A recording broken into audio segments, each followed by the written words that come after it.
Hello, today I'll show you how to organize your monthly calendar in Goodnotes.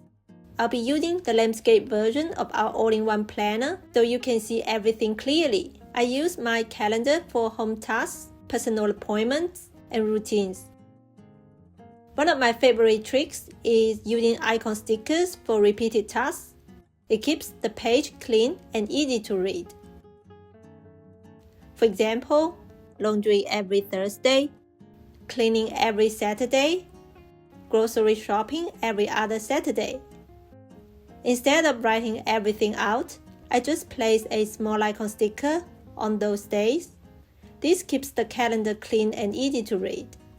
For specific appointments, like a doctor's appointment or haircut, I write them down normally.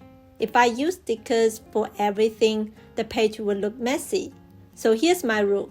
For repeated tasks, I use simple icon stickers. For one-time events, I use handwritten notes.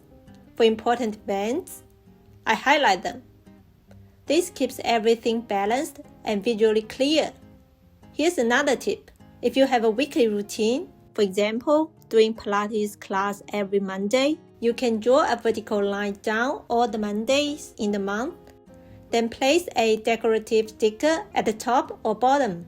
This makes your calendar look aesthetic but still organized. It's a small design trick that makes planning more enjoyable.